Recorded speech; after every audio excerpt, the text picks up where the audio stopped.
ഇതാ നോക്കൂ, തെളിവ് നിങ്ങളുടെ കൺമുമ്പിൽ തന്നെയുണ്ട്. ഇനിയും നിങ്ങൾക്ക് വിശ്വാസമായില്ലെങ്കിൽ ഈ കമ്പോളത്തിലുള്ള ആരോട് വേണമെങ്കിലും പോയി ചോദിച്ചോളൂ. ഈ ആളുകളുടെ എല്ലാം മുമ്പിൽ വച്ചാണ് യേശു എന്റെ മകനെ ജീവിപ്പിച്ചത്. യേശു? യേശു, നിങ്ങൾക്ക് എന്തെങ്കിലും അവനെക്കുറിച്ച് കൂടുതൽ എന്നോട് പറയാൻ കഴിയുമോ?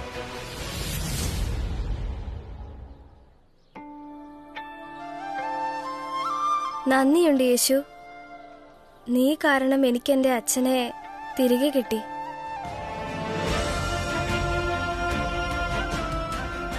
ഞാൻ ദൈവത്തോടാണ് പ്രാർത്ഥിച്ചത്, പക്ഷെ നീ എനിക്കത് സാധിച്ചു തന്നു.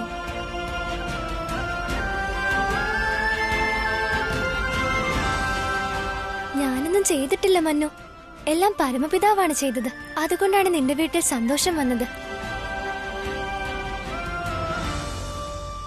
യേശു, നിന്റെ കൈയൊന്ന് നീട്ട്. എനിക്കൊരു കാര്യം നിനക്ക് തരണമെന്നുണ്ട്.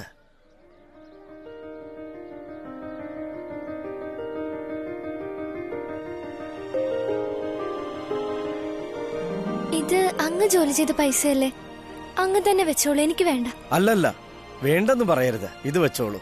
കുറെ നാളുകളായി മറ്റാർക്കെങ്കിലും എന്തെങ്കിലും കൊടുത്തിട്ട് മുതിർന്നവർ ജന്മദിനത്തിൽ എന്തെങ്കിലും തരുമ്പോ അത് അനുഗ്രഹമാണെന്ന് കരുതി അത് സ്വീകരിക്കണം. മനസ്സിലായോ?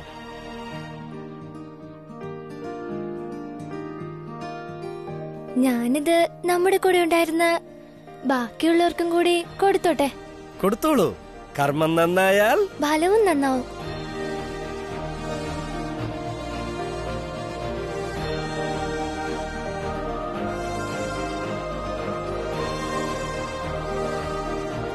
ഇദ്ദേഹം നിങ്ങൾക്ക് നൽകാനായി തന്നതാണിതെനിക്ക്. ഇത് വെച്ചോളൂ, നിങ്ങളുടെ കൂലിയാണ്.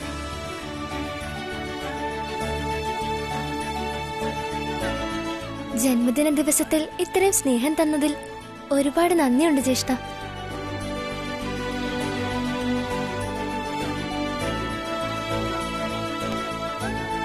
കളിപ്പാട്ടം ഉണ്ടാക്കുന്ന ചേട്ടാ, ഇപ്പോഴും ഒരു കുറവുള്ളതുപോലെ തോന്നുന്നു. ഇന്നത്തെ ഉത്സവത്തിന് അതെന്താണ്? ആട്ടവും പാട്ടും സംഗീതവും. ജ്യേഷ്ഠൻ പറഞ്ഞത് വളരെ ശരിയാണ്.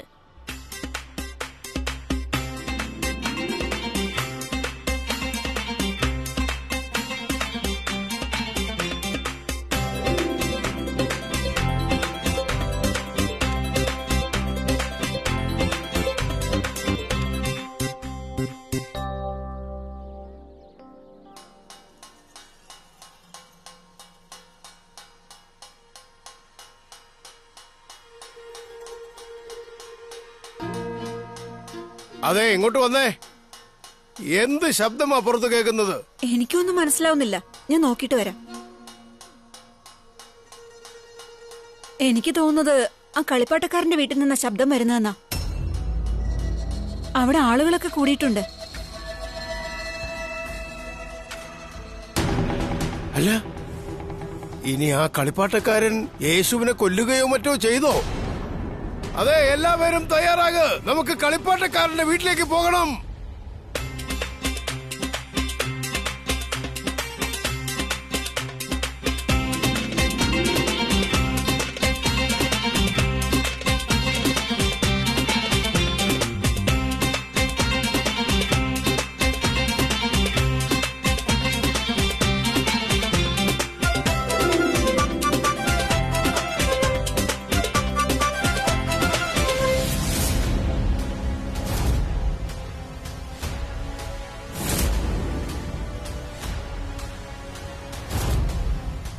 നിർത്തു ഈ ആട്ടവും പാട്ടുമെല്ലാം.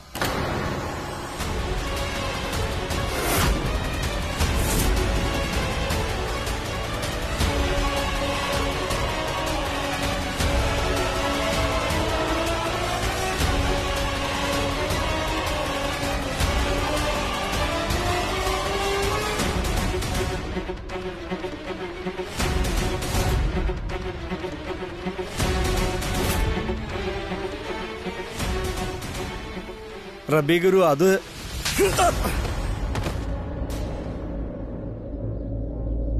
നാണം കെട്ടവനെ, പാപി!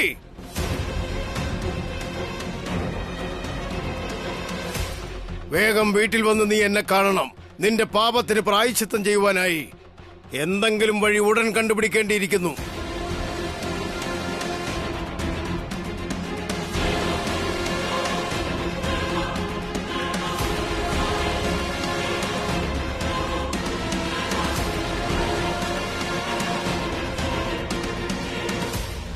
അങ്ങ് വിഷമിക്കേണ്ട ആവശ്യമില്ല. അമ്മ പറയാറുള്ളത് നമ്മളുണ്ടല്ലോ നല്ല വഴിയിലൂടെയാണ് പോകുന്നതെങ്കിൽ പരമപിതാവ് നമ്മളെ എന്തായാലും സ്നേഹിക്കുമെന്നാണ്. വിശ്വാസത്തിന്റെ കൂടെ പരമപിതാവ് കൂടെ ഉണ്ടെന്ന് അങ്ങ് മനസ്സിൽ ഉറപ്പിക്കണം. അദ്ദേഹം എല്ലാ സങ്കടവും മാറ്റിത്തരുന്നതാണ്.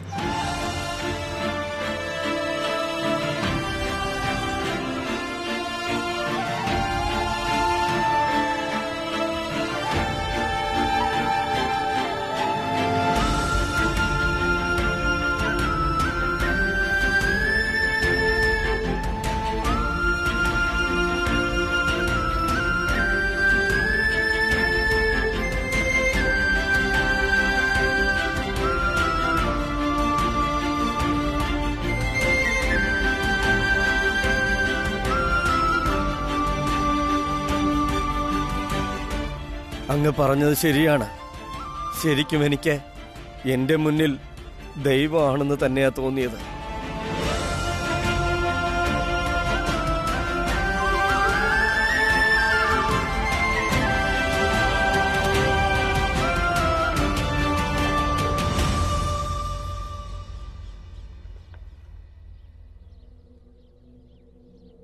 നീ നിന്റെ കണ്ണുകൾ കൊണ്ട് കണ്ടതല്ലേ?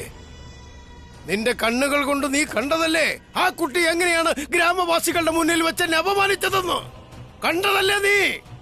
പ്രഭുവുമായുള്ള എന്റെ സംഭാഷണത്തെ ചോദ്യം ചെയ്തിരിക്കുന്നു. പിന്നെ നീ എന്താ ചെയ്തത്? അവനെ ഈ ഗ്രാമത്തിൽ നിന്ന് പുറത്താക്കുന്നതിന് പകരം അവനെ നിന്റെ തോളിലിരുത്തി ഇങ്ങനെ ആടി സന്തോഷിക്കാണോ?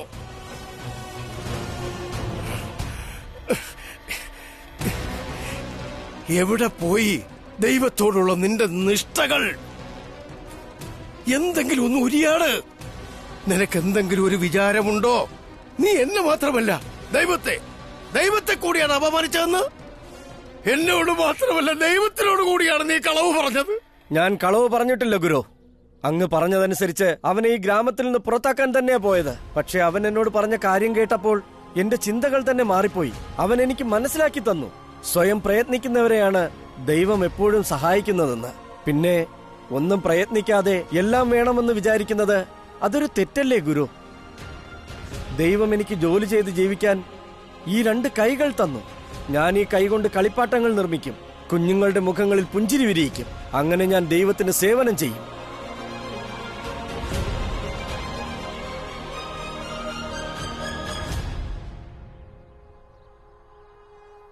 ഗുരു, അങ്ങനെ തെറ്റിദ്ധരിക്കരുത്. ഇപ്പോഴും എന്റെ മനസ്സിൽ അങ്ങയോട് ബഹുമാനം തന്നെയാണ്, മുൻപുണ്ടായിരുന്നത് പോലെ. എനിക്ക് അങ്ങയോട് ഇത്രേ പറയാനുള്ളൂ, യേശു ഒരു ചീത്ത കുട്ടിയല്ല. കാരണം ദൈവം തന്നെയാണ് അവനെ ഭൂമിയിലേക്ക് അയച്ചത്.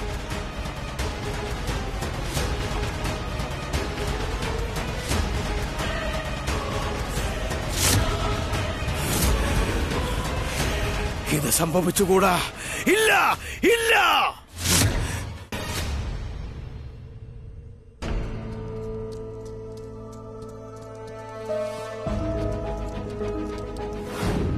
ജീവന്റെ മരണത്തിനു ശേഷം ഈ ഗ്രാമം മുഴുവനും ഞങ്ങളോടൊപ്പം യേശുവിന്റെ ഭവനത്തിലെത്തി. ഞങ്ങളെല്ലാവരും കണ്ണുകൊണ്ട് കണ്ടതാണ്. യേശു അവന്റെ അടുത്ത് ചെന്ന് അവന്റെ അടുത്തായി ഇരുന്ന് അവനോട് സംസാരിക്കാൻ തുടങ്ങി. പക്ഷെ എന്താണ് പറഞ്ഞതെന്നോ പ്രവർത്തിച്ചതെന്നോ ഞങ്ങൾക്കറിയില്ല. പെട്ടെന്ന് ഞങ്ങളുടെ മകന്റെ ശ്വാസം തിരികെ വന്നു. ഞങ്ങൾക്ക് ഞങ്ങളുടെ കണ്ണുകളെ വിശ്വസിക്കാനായില്ല. പക്ഷെ സത്യം അതുതന്നെയായിരുന്നു. വളരെ നേരത്തെ മരിച്ച ഞങ്ങളുടെ മകൻ ഉയർത്തെഴുന്നേറ്റ് കഴിഞ്ഞിരുന്നു.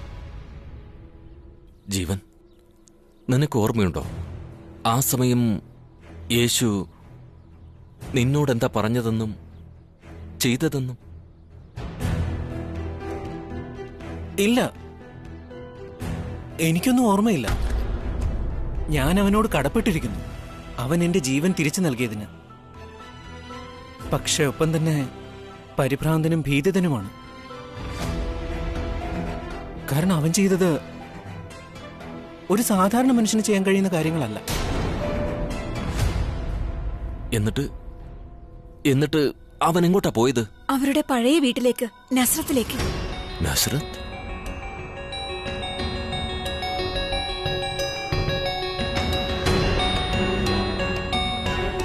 നമുക്കിപ്പോൾ തന്നെ നസ്രത്തിലേക്ക് പുറപ്പെടണം.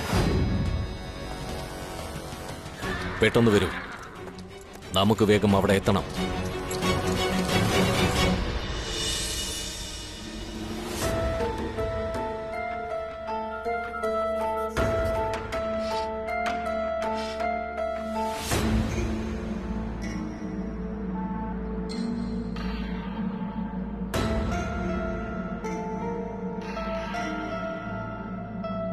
ഒന്ന് മതിയാക്കൂ. ഇപ്പൊ നേരം പുലർന്നു കഴിഞ്ഞു. രാത്രി മുതൽ അങ്ങ് ഇവിടെ തന്നെ ഇരിക്കുകയാണ്. ധ്യാനത്തിനായി വിളിപ്പിച്ച ഭക്തന്മാരെല്ലാം ഇപ്പൊ വന്നു കഴിഞ്ഞിട്ടുണ്ടാവും. ഒന്ന് മതിയാക്കൂ. ആ കുട്ടി ഗ്രാമത്തിൽ വന്നത് മുതൽ എല്ലാ കണക്കുകൂട്ടലുകളും തെറ്റിക്കൊണ്ടിരിക്കുകയാണ്. ഇന്നലെ വരെ എന്റെ മുഖത്തു നോക്കി ഒരു വാക്കുപോലും ഉരിയാടാൻ ധൈര്യമില്ലാതിരുന്നവർ ഇന്നെ ഉപദേശിക്കാൻ വന്നിരിക്കുകയാണ്. ആദ്യം ആ കളിപ്പാട്ടക്കാരൻ, ഇപ്പൊ നീയും. ആരോ പറഞ്ഞത് ശരി തന്നെയാണ്. ഗ്രാമത്തിൽ ചെന്നായി ഇറങ്ങുമ്പോൾ വീട്ടിലെ പട്ടി പോലും പുരയ്ക്ക് മുകളിൽ കയറിയിരുന്ന് കുരയ്ക്കാൻ തുടങ്ങുമെന്ന്.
നോക്ക്, വന്നല്ലോ.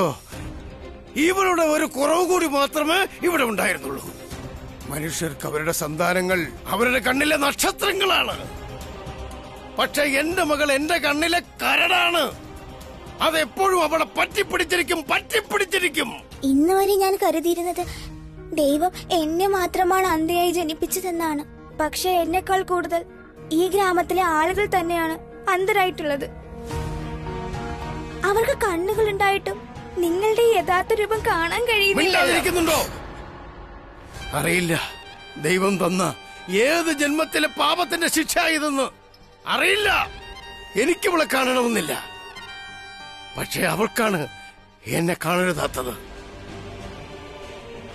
ആദ്യം തന്നെ ദൈവം എനിക്ക് നിന്നെ പോലൊരു മകളെ തന്ന് ശിക്ഷിച്ചു. ഇപ്പതേ എന്നെ അപമാനിക്കാൻ വേണ്ടിയിട്ട് ഒരുത്തൻ യേശു. ഇന്ന് യേശു രക്ഷപ്പെട്ടു. ഇനി അവൻ രക്ഷപ്പെടാൻ പാടില്ല. എന്നെ അപമാനിക്കുന്നത് ദൈവത്തെ അപമാനിക്കുന്ന പോലെയാ. അവൻ രക്ഷപ്പെടാൻ പാടില്ല. അവനെ ശിക്ഷിച്ചില്ലെങ്കിൽ ദൈവത്തിന്റെ മുന്നിൽ ഞാൻ കുറ്റക്കാരനാകും.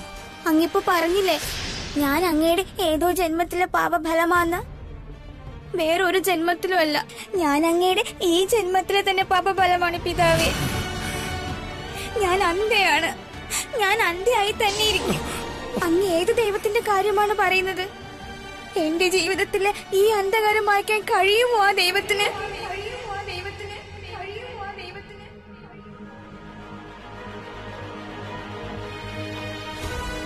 എന്തു പറ്റി യേശു? ഒന്നുമില്ല അമ്മേ, ആർക്കോ എന്റെ സഹായം വേണമെന്ന് എനിക്ക് തോന്നുകയാണ്. അങ്ങനെ ഇവിടുത്തെ ആളുകളിൽ നിന്നും മറച്ചു വെച്ചിരിക്കുന്നു ഏറെ നാളായി. പക്ഷേ ഒരു ദിവസം എല്ലാരും അറിയുക തന്നെ ചെയ്യും അങ്ങയുടെ മകൾ അന്ധയാണെന്ന്. ആ ദിവസം ഈ ആളുകൾ അങ്ങയോട് ചോദിക്കും, അങ്ങ് ശരിക്കും ദൈവത്തിന്റെ ദൂതനാണെങ്കിൽ അങ്ങ് സ്വന്തം മകളെ സുഖമാക്കാൻ എന്തുകൊണ്ട് ദൈവത്തോട് ആവശ്യപ്പെട്ടില്ല എന്ന്. അന്നായിരിക്കും ഞാൻ ഏറ്റവും കൂടുതൽ സന്തോഷിക്കുക. കാരണം അന്ന് ഈ ആളുകളൊക്കെ അറിയും അങ്ങ് ശരിക്കും ഒരു കാപട്യക്കാരനാണെന്ന്. നിങ്ങളിത് എന്താ ചെയ്യുന്നേ? ഇവിടെ കൊച്ചുകുട്ടിയല്ലേ? ഇവളെ നീ രക്ഷിക്കാൻ നോക്കണ്ട. കുട്ടിയാണെന്ന് കരുതി വെറുതെ വിട്ടതിന്റെ ഫലമാണിത്. ആ യേശുവിനെയും ഞാൻ കുട്ടിയാണെന്നാ കരുതിയത്.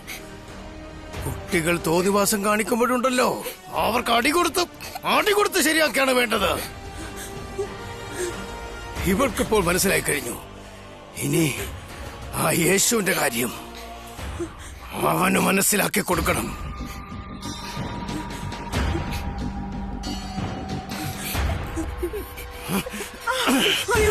ഞാൻ നിന്നെ പുറത്തേക്ക് കൊണ്ടുപോകും, ജനങ്ങളുടെ മുന്നിലേക്ക്. ഒരു കല്ലുകൊണ്ട് തന്നെ 2 ലക്ഷ്യം കാണുന്നതിൽ കഴിവുള്ളവനാണ് നിന്റെ പിതാവ്. വാ ഇങ്ങോട്ട്. അയ്യോ, നിങ്ങളിത് എന്താ ചെയ്യുന്നേ? നിങ്ങളിത് എന്താ കാണിക്കുന്നേ? നീമേ വിടൂ. അയ്യോ,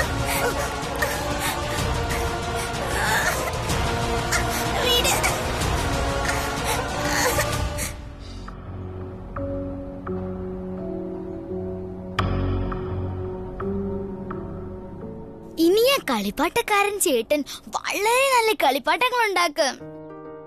എന്ത് രസമായിരിക്കും അതുകൊണ്ട് കളിക്കാൻ. ഞാൻ തീരുമാനിച്ചു കഴിഞ്ഞു. ഈ പണം കൊണ്ട് ഏത് കളിപ്പാട്ടമാണ് വാങ്ങേണ്ടതെന്ന്. ഞാൻ ആ കളിപ്പാട്ടക്കാരനോട് പറയും എനിക്ക് വേണ്ടി ഒരു നല്ല സുന്ദരിയായ പാവയെ ഉണ്ടാക്കി തരാൻ. റബി ഗുരുവിന്റെ ദേഷ്യം കളിപ്പാട്ടക്കാരനോട് തീർത്തിട്ടുണ്ട്. ഇനി ഉടൻ തന്നെ നമ്മുടെ കുടുംബത്തിന്റെ നേർക്കും അത് ഉണ്ടാകും.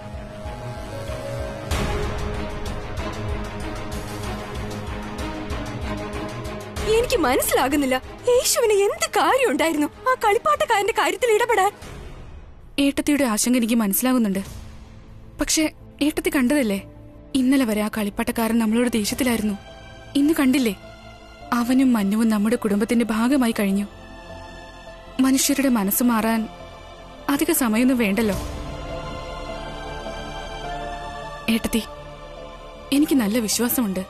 ഒരു ദിവസം റബ്ബി ഗുരു എന്തായാലും നമ്മളെ സ്വീകരിക്കും.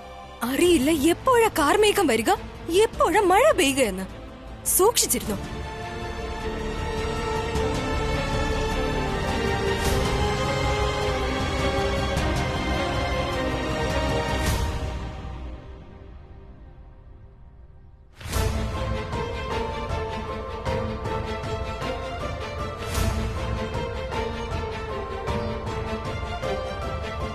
റബ്ബി ഗുരു, സമാധാനിക്കേ. ഗുരു, ശാന്തനാകൂ. സത്യത്തിൽ യേശു ഒരിക്കലും അങ്ങയുടെ അനാദരവ് കാണിച്ചില്ല. ഗുരു, മിണ്ടരുത്. നീ നിന്റെ വായടച്ചു വെക്ക്. തെറ്റും ശരിയും ഒക്കെ തീരുമാനിക്കാൻ എനിക്കറിയാം. പോയി വിടുന്നു. വരൂ മോനെ, ഇരിക്കെ.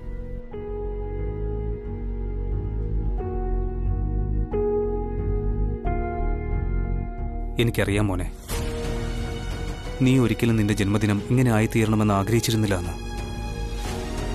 ഒരു ഭാഗത്ത് വീട്ടിലെ കുട്ടികളെല്ലാം സന്തോഷത്തിലാണ്, പക്ഷെ വീട്ടിലെ മുതിർന്നവരൊക്കെ വളരെ ആശങ്കയിലും വിഷമത്തിലുമാണ്. നിനക്ക് കുഴപ്പമൊന്നുമില്ലല്ലോ യേശു? എന്താണെന്നറിയില്ല അച്ഛാ. ലോകത്ത് സന്തോഷവുമുണ്ട്, പിന്നെ ദുഃഖവുമുണ്ട്.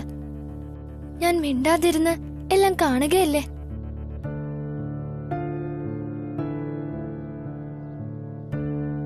എന്താ നീ ഇങ്ങനെ നോക്കുന്നത് യേശു? എന്താ നീ ഇങ്ങനെ ആലോചിക്കുന്നത്? ശരിക്കും എന്താ നിന്റെ മനസ്സിൽ? എന്നോട് പറഞ്ഞൂടെ? കഴിഞ്ഞതൊക്കെ കഴിഞ്ഞ കാര്യമാണ്. നടന്നുകൊണ്ടിരിക്കുന്നത് നടന്നുകൊണ്ട് തന്നെ ഇരിക്കും. എന്നാൽ വരാൻ പോകുന്നത് ആലോചിച്ച് എന്റെ മനസ്സ് പ്രശ്നത്തിലാണച്ചാ. വരാൻ പോകുന്നതോ? എന്ത് വരാൻ പോകുന്നു? യേശു, പുറത്തേക്ക് വാ.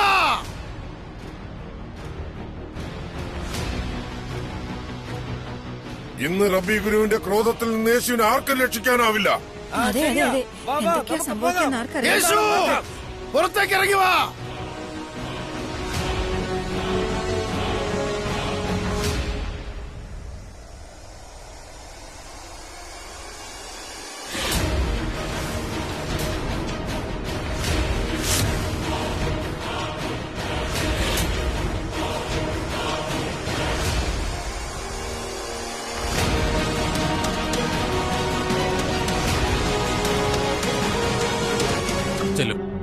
നിങ്ങൾ അകത്തേക്ക് പിതാവേ, നോക്ക്, പിതാവ് പറഞ്ഞു കേട്ടില്ലേ, അകത്തേക്ക് പോകും.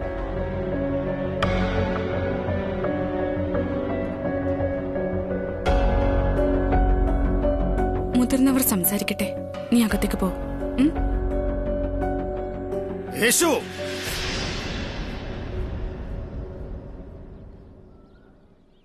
വേണ്ട മോളെ, എല്ലാവരുടെ മുമ്പിൽ വെച്ച് നീ അദ്ദേഹത്തെ ഒന്നും പറയരുത്. അമ്മയെ ഓർത്തെങ്കിലും വേണ്ട. ഇന്നുവരെ നീ എന്നെയും ദൈവത്തെയും കുറിച്ച് എന്തൊക്കെ പറഞ്ഞാലും അതൊക്കെ ഞാൻ മിണ്ടാതെ സഹിച്ചിരുന്നു. പക്ഷെ ഇന്ന് നീ എന്റെ പരമഭക്തനായ കളിപ്പാട്ടക്കാരനെയാണ് വഴിതെറ്റിച്ചത്. ദൈവത്തിന്റെ ദൂതൻ എന്ന നിലയിൽ ഞാൻ അവനെ കഷ്ടപ്പെട്ടാണ് പറഞ്ഞു മനസ്സിലാക്കിയത്. പണത്തിന്റെയും ഭൗതിക വസ്തുക്കളുടെയും പിന്നാലെ പോയാൽ അവന്റെ ഭക്തി ഇല്ലാതായി പോകുമെന്ന്. അത് നീ ഒരൊറ്റ ദിവസം കൊണ്ട് ദൈവത്തിന്റെ എല്ലാ പ്രയത്നങ്ങളും നിഷ്ഫലമാക്കി കളഞ്ഞു. ആ, ഗുരു പറയുന്നത് ശരിയാണ്.